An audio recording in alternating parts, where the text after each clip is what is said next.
কি আর বলবো, তো আজকে আমরা চলে গেছিলাম মকর সংক্রান্তিতে স্নান করতে। আমি একাই না, আমার সাথে আমার পাঠা ছাগল গুলো যাচ্ছিল।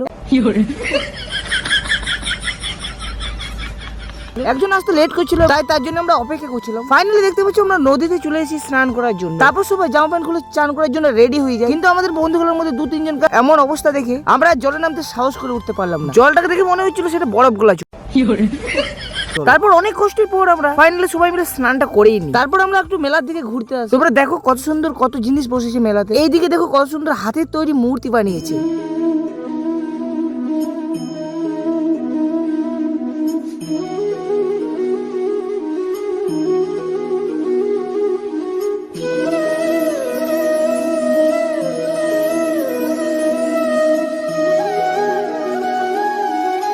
আর এইখানে রয়েছে আমাদের সবার প্রিয় মহাদেবের একটা মন্দির। তারপর সকল বন্ধু ঘর চলে আসে। আমাদের দোকান করেছিল, ওই জন্যই আমি আমাদের দোকানে রয়ে যাই। তারপর দিন পেরে রাত হয়, মেলাটা একটু জমজমাট হয়। তখন আবার বন্ধুরা মেলা দেখতে আসে। তখন আমি একটু বন্ধুদের সাথে মেলাটা ঘুরি। তার কিছুক্ষণ পর বন্ধুরা আবার বাড়ি চলে যায়, আমি আবার আমাদের দোকানে রয়ে যাই। দোকানে দাঁড়িয়ে দাঁড়িয়ে আমি অনেক বোর ফিল করছি। তারপর আস্তে আস্তে মেলাটা ফাঁকা হতে শুরু করে। এখন প্রায় অনেক রাত হয়ে যায়, মেলাতে লোক নেই বললেই চলে। শুধুমাত্র মেলাতে দোকানদাররাই রয়েছে। কিছুক্ষণ পর দোকানদাররাও তাদের দোকানগুলি বাগাতে শুরু করে। আমরাও আমাদের দোকান বাগিয়ে ঘরের দিকে রওনা দিই।